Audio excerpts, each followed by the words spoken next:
wabarakatuh. Nama saya Rika Agustin, NIM E 2019-1190.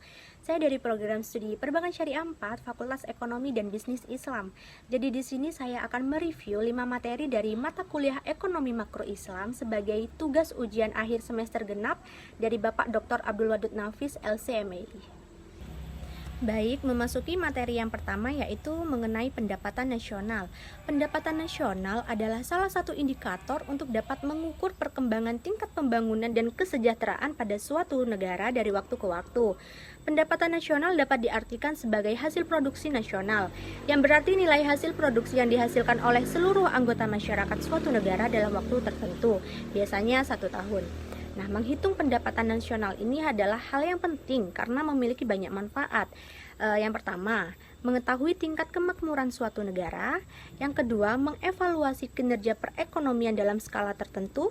Yang ketiga, mengukur perubahan perekonomian dari waktu ke waktu. Yang keempat, membandingkan kinerja ekonomi antar sektor.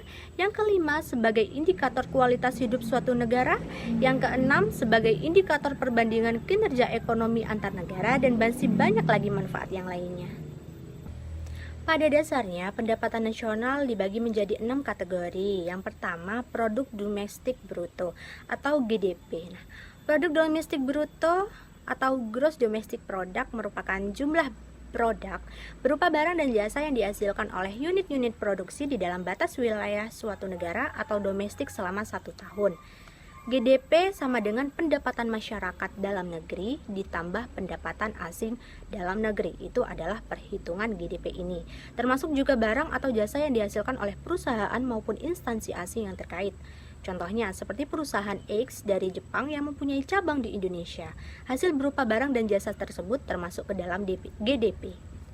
Yang selanjutnya adalah GNP atau Produk Nasional Bruto. Produk Nasional Bruto atau Gross National Product merupakan nilai produk berupa barang dan jasa yang dihasilkan oleh penduduk suatu negara nasional selama 1 tahun. Termasuk yang dihasilkan oleh warga negara tersebut yang dihasilkan di luar negeri. Contohnya, seperti seseorang pria dari Indonesia yang menjual pakaian di Malaysia. Hasil berupa barang dan jasanya termasuk ke dalam GNP ini. Nah, rumus dari GNP ini adalah GNP sama dengan pendapatan WNI dalam negeri ditambah pendapatan WNI luar negeri dikurangi pendapatan asing dalam negeri. Nah, itu adalah rumus cara menghitung produk nasional bruto atau gross national product. Yang selanjutnya adalah NNP atau produk nasional neto. Untuk rumus menghitung produk nasional neto adalah NNP sama dengan GNP dikurangi depresiasi atau penyusutan barang modal. Penyusutan adalah penggantian barang modal bagi peralatan produksi yang dipakai dalam proses produksi. Selanjutnya adalah pendapatan nasional neto atau NNI. Pendapatan nasional neto, Net National Income, merupakan pendapatan yang dihitung menurut jumlah balas jasa yang diterima oleh masyarakat sebagai pemilik faktor produksi.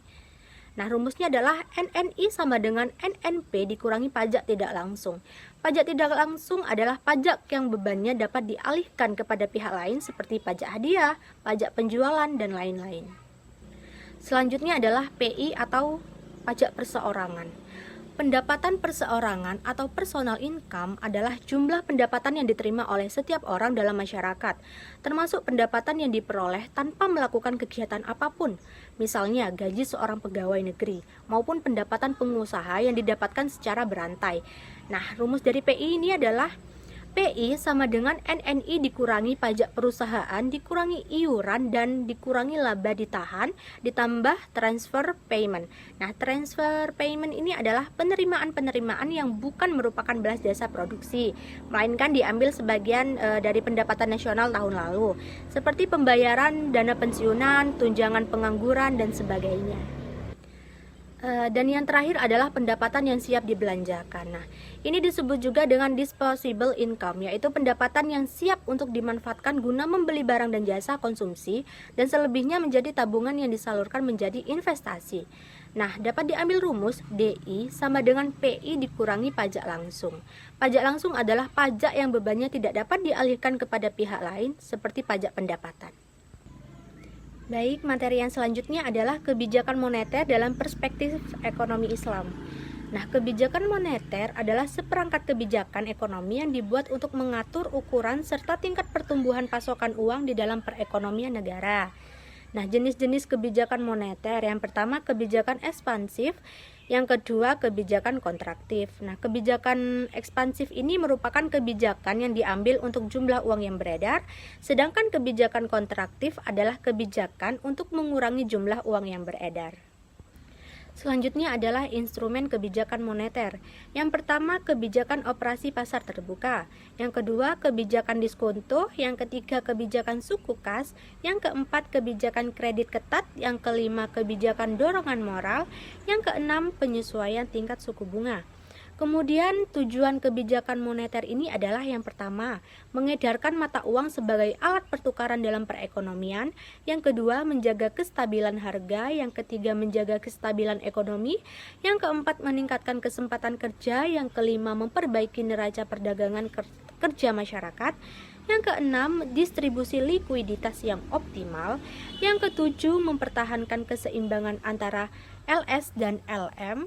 Yang kedelapan, pertumbuhan ekonomi dan pemerataan pendapatan. Adapun instrumen kebijakan moneter dalam ekonomi Islam, yang pertama nisbiyatul ihtiyati, yang kedua iqna al-ma'wi, yang ketiga nisbatul ikrot, yang keempat i'adatus sonadat, yang kelima as-suku wal islamiyah, yang keenam islamik sukuk, yang ketujuh al-istis al-hukumi, yang kedelapan adatur tasdik. Nah, beberapa mazhab instrumen kebijakan moneter dalam ekonomi Islam, yaitu yang pertama, mazhab istisaduna. Nah, tidak diperlukan untuk melakukan kebijakan moneter.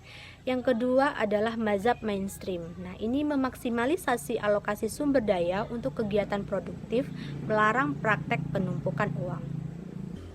Materi yang selanjutnya adalah kebijakan fiskal dalam perspektif ekonomi Islam.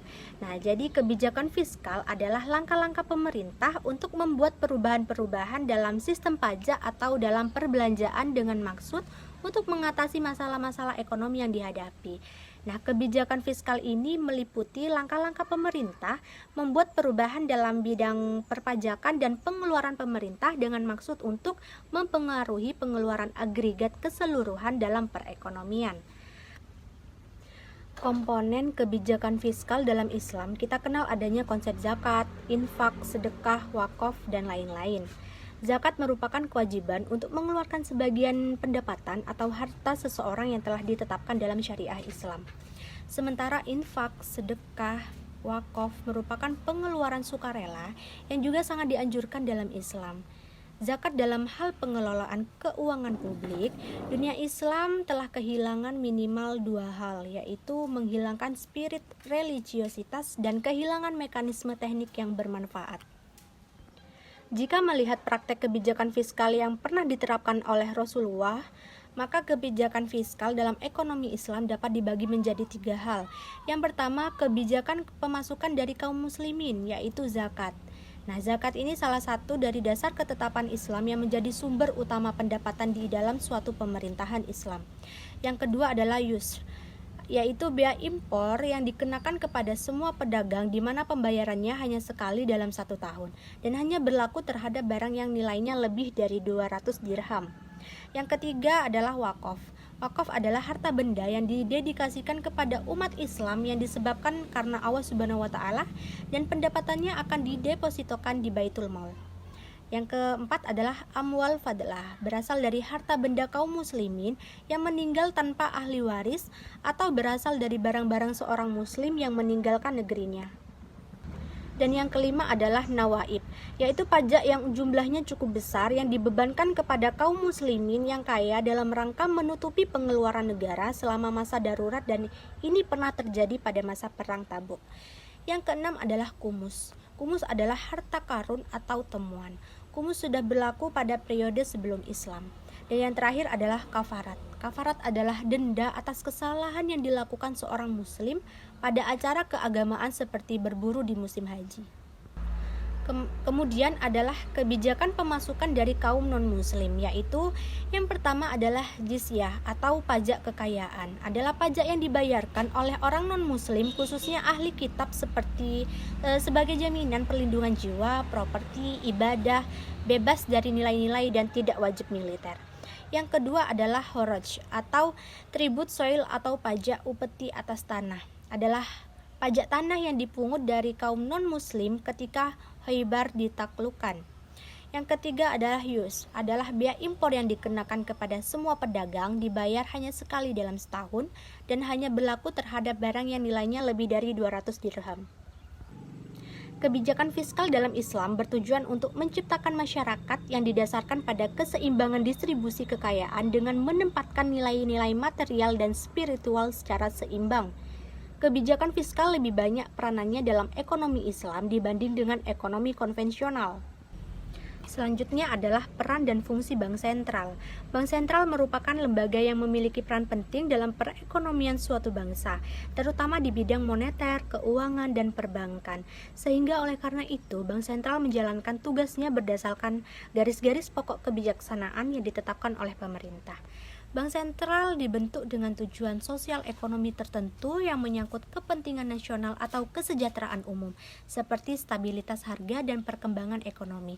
Dan di sisi lain, dalam suatu sistem perbankan, ketiadaan koordinator dan regulator yang tidak berpihak akan mengakibatkan bank-bank tidak dapat melaksanakan operasinya secara efisien. Oleh karena itu, bank sentral dapat melaksanakan pengawasan terhadap kebijaksanaan moneter oleh bank umum dan untuk mengawasi serta memimpin seluruh sistem perbankan. Peran bank sentral akan tercermin dari tugas utama yang diembannya, yaitu menetapkan dan melaksanakan kebijakan moneter, mengatur dan mengawasi bank, serta menjaga kelancaran sistem pembayaran. Nah, peran yang sangat mendasar adalah mencetak dan mengedarkan uang. Bank sentral merupakan satu-satunya lembaga yang berwenang untuk mengeluarkan dan mengedarkan mata uang sebagai alat pembayaran yang sah di suatu negara. Di Indonesia, peran bank sentral ini diserahkan kepada Bank Indonesia. Sedangkan tugas bank sentral dalam hal ini Bank Indonesia yang telah diterangkan pada Undang-Undang Nomor 23 Tahun 1999 adalah yang pertama, melakukan pengaturan sirkulasi uang dengan cara menentukan dan menjalankan menurut kebijakan moneter. Yang kedua, melakukan pengaturan dan mendorong kemudahan sistem pembayaran produksi. Kemudian, tugas bank sentral yang berkaitan dengan pemerintah. Yang pertama adalah mengatur kas pemerintah, yang kedua membantu proses lelang dan menjual surat hutang negara, yang ketiga melakukan pengedaran uang sebagai alat pembayaran yang sah, yang keempat mempunyai hak penuh terhadap pencetakan dan produksi uang, yang kelima mempunyai hak tunggal terhadap pencetakan uang. Kemudian tugas bank sentral dalam perbankan yaitu yang pertama menentukan suku bunga sebagai banker, yang kedua melakukan pengembangan kredit yang sehat, yang ketiga melakukan pembinaan semua bank yang ada, yang keempat melakukan pengaturan pengontrolan, dan T5 perluasan jaringan serta lalu lintas pembayaran. Yang keenam melakukan support dan mendorong masyarakat untuk menjalankan usaha yang produktif. Selanjutnya adalah kewenangan bank sentral. Kewenangan Bank Indonesia di bidang moneter antara lain yaitu yang pertama, untuk melakukan pengendalian moneter, yakni operasi pasar terbuka, penetapan tingkat diskonto, penetapan cadangan wajib minimum, dan pengaturan kredit atau pembiayaan. Yang kedua, menentukan target moneter dengan melakukan pertimbangan sasaran laju inflasi nasional.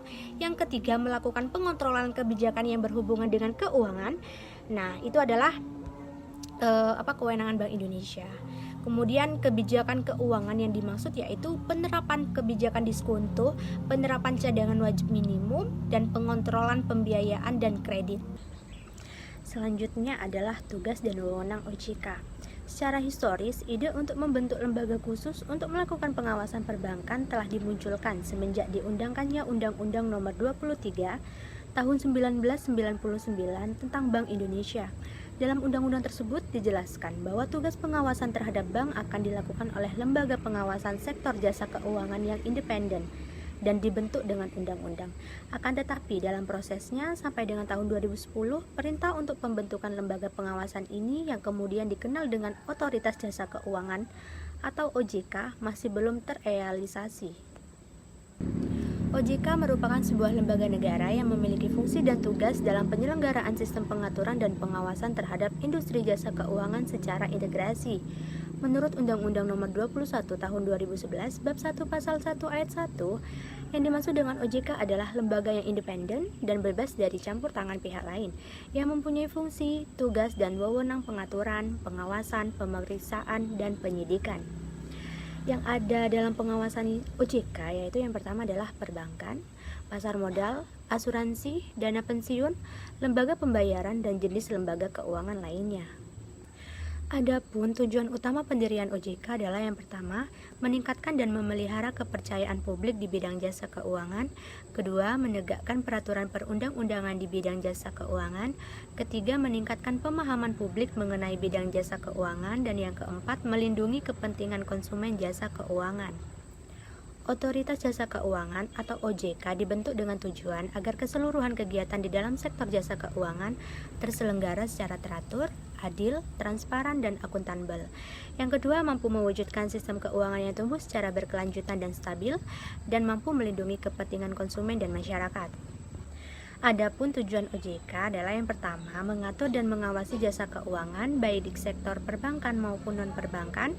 Yang kedua, mengatur dan mengawasi kegiatan jasa keuangan di sektor pasar modal. Yang ketiga, mengatur dan mengawasi aktivitas jasa keuangan di sektor asuransi, dana pensiun, lembaga pembiayaan, dan lembaga keuangan lainnya. Selanjutnya yaitu wewenang OJK. Yang pertama, menetapkan peraturan perundang-undangan di industri jasa keuangan. Yang kedua, membuat dan menetapkan peraturan tentang pengawasan di industri jasa keuangan. Yang ketiga, membuat dan menetapkan kebijakan tentang pelaksanaan tugas OJK. Yang keempat, mengatur tentang tata cara penetapan pengelola statuter dan lembaga keuangan. Dan yang terakhir, mengatur tentang struktur organisasi dan infrastruktur serta pengelolaan kekayaan dan kewajiban. Baik, sekian review singkat dari saya. Kurang lebihnya mohon maaf apabila ada salah kata dan salah pengucapan. Wabillahi taufiq wal hidayah. Wassalamualaikum warahmatullahi wabarakatuh.